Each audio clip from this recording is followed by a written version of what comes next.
waaw Ousmane affaire Mansour Faye moom fu mu toll moom tey nu mujjee. waaw xam nga affaire Mansour Faye moom laaj ko dafa mel ni perte temps parce que Mansour Faye dañu dénk 1000 milliards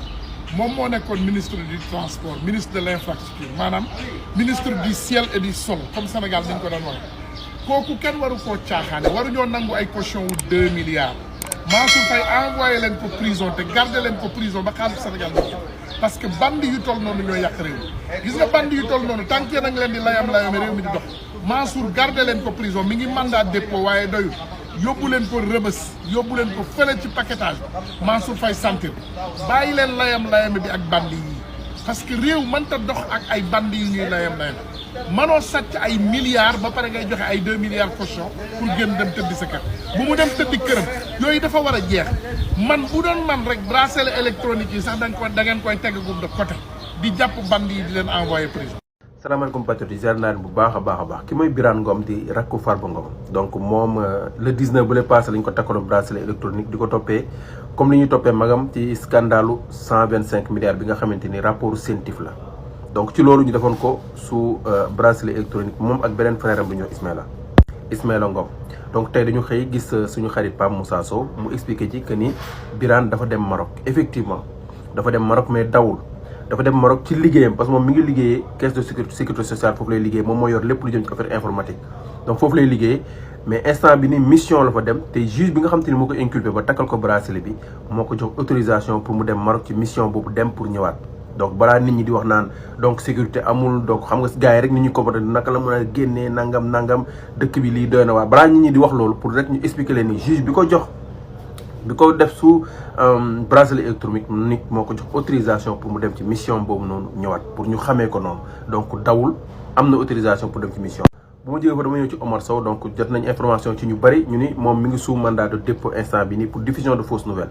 bu leen fàtte ni dafa nekkoon en sursis la nekkoon boo nekkee sursis nag da ngay tëj bii mais moom tëju ko ni mu nekkee sursis noonu la gënee mën a rëy làmmiñ di wax lu ko leeru duñu wax dara leen leer boo leen toppee di nga leen mandat de dépôt ba ñu waaru parce que duñu wax dëgg nekk nañ ci nguur gi duñu wax dëgg ba perte ko nekk bëgg a nekkee noonu ci opposition bi donc dépôt nañ mandat dépôt nañ ko pour diffusion de fausses nouvelles Mansour Faye aussi jot na yeneen information yu wax ni moom it mu ngi sous mandat de dépôt ñu ngi koy toppee 3 milliards ci affaire surfacturation ceeb bi ci rapport Covid bi moom Mansour Faye donc information boobu aussi gis nañ ñëpp publier ko ñoom ñu ko sax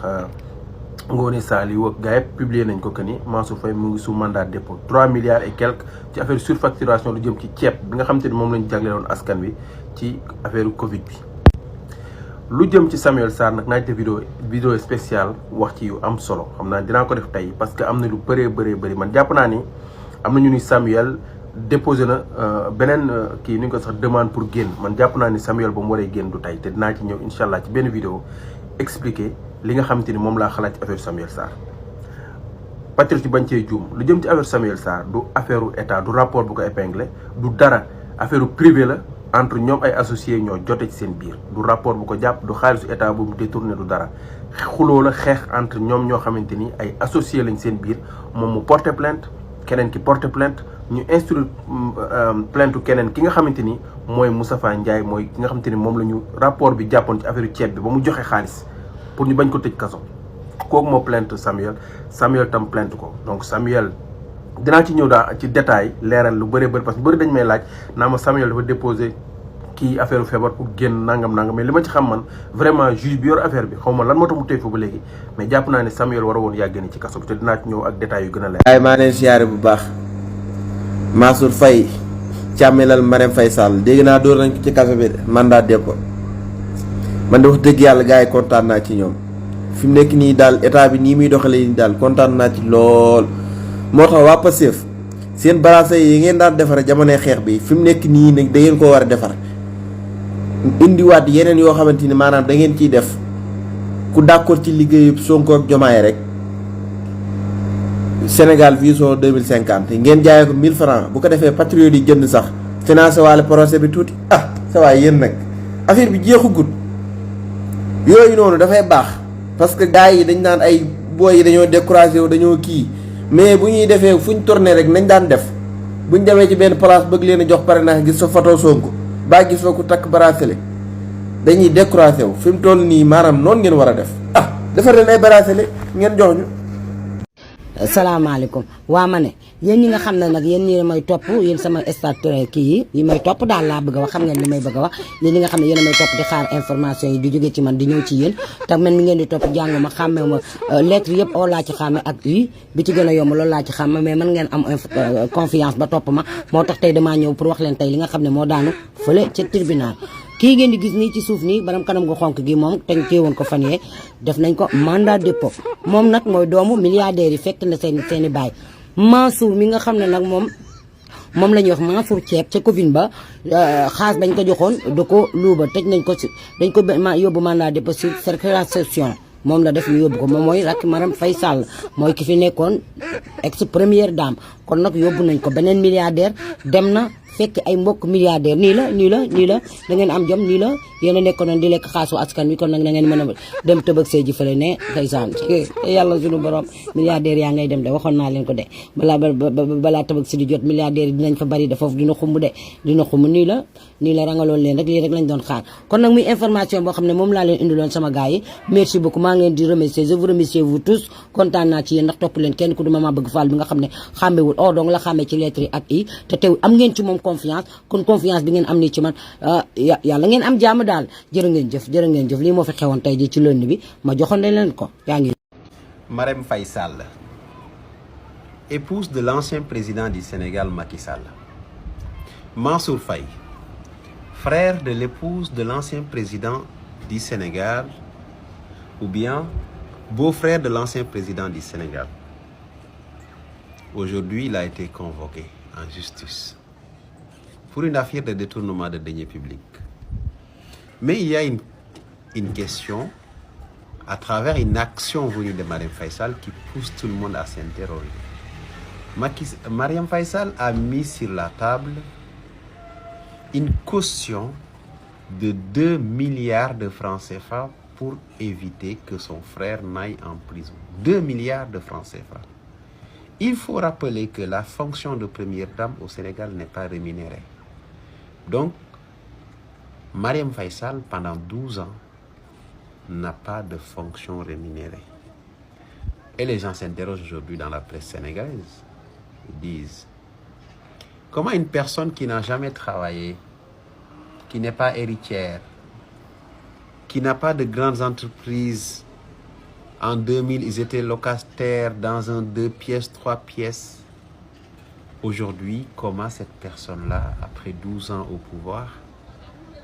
sans aucune fonction, sans rien du tout, a pu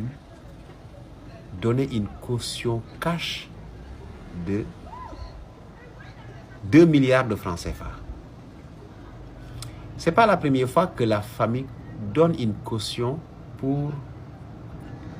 échapper à la prison. Il y avait l'autre frère qui avait ce même problème et une caution avait été proposée pour qu'il n'aille pas en prison. Je pense que ces cautions-là que nous avons l'habitude d'entendre à chaque fois que les gens de l'ancien régime sont appelés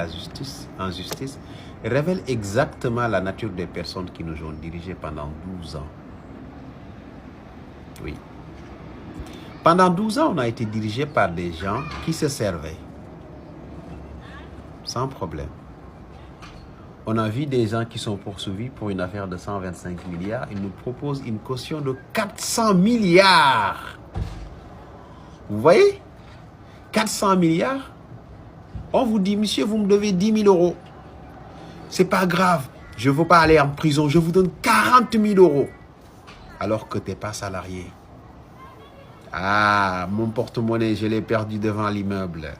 Monsieur, tu ne l'as pas vu? Non, moi, je ne travaille pas, mais...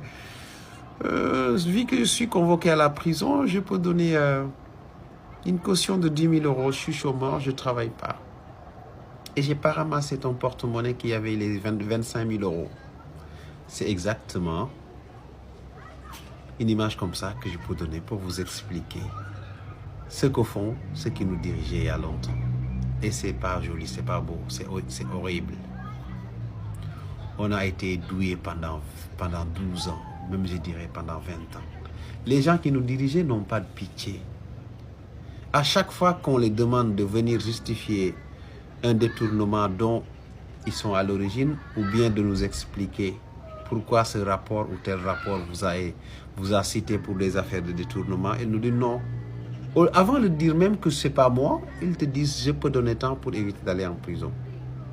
Et on lui demande juste de venir se justifier. Ils n'ont pas encore été condamnés. Personne n'a pour le moment été condamné. Mais juste, ils disent, pour échapper à la prison, je donne 200 euros. Je donne 200 millions. Je donne 200 milliards. Je donne 2 milliards, 3 milliards. Alors que le procès, ils ne sont même pas condamnés. Comme on le dit en proverbe wolof, c'est ça, je pense. xibaar ba daanu na xibaar ba wàcc na Omar Sow ex conseiller Macky Sall ba day mujjee nañ ko placé sous mandat dépôt Omar Sow placé nañ ko sous mandat dépôt rëbës lay tabaskee ji bu soobee yàlla dañuy lakk këram ëndëg ñàkkut na nag jënd na xar ba pare wala jënd na joxe na ancien conseiller Macky Sall moom xam nga ne da ngay cap moom parce que day daan tibb di la jox moom am na lu mu jëndee xar moom moom kenn du ne day daw responsable comme Abdou Karim Gueye waaye moom mii daal mujjee nañ ko fëgg mandat. man damaa jàpp ne ñi sàcc suñuy milliards le temps que ñu téye leen ci kaso bi. ñoom la ñu war a paquetage. dañ leen a war a paquetage xamal tax non attends non c'est-à-dire il faut parce que dafa am surpeuplement carcéral loolu moo am loolu ñëpp d'accord nañ paquetage bi du dañ koy def parce que dafa neex nit ñi de mais dañoo amul possibilité tas leen parce que néeg yi dañoo xat. ak alors que pop ñan fa tëj danoo bari waa léegi nag ña fa tëj dañ moo bari ñu jël ñu sàcc ay téléphone ak ñi am si dañu leen a tuumaal loo xam ni kenn atteegu leen ci loo xam ne lu ñàkk fayda la wala sax dañoo xeex wala dara ñu yóbbu leen ci ay néeg yoo xam ne dañ leen di paquetage léegi ki sàcc ay milliards surtout mu sàcc ay centaine de milliards dem ci prison bi ñu yóbbu ko ci néeg boo xam ni moom day mën a féex nekk ci lalam bu nooy léegi bu ko mais loolu su fekkente ni noonu la demee man aw ma ci preuve mais si cette information est avérée man pour man dañu war a yamale sénégalais parce que sénégalais yëpp yam amuñu surtout ñooñu sax bu ñu waree teg ay daan yu saf maanaam bu waree am ku war a metti le néeg ya gën a saf ya am paquetage ya gën a metti mooy premier secteur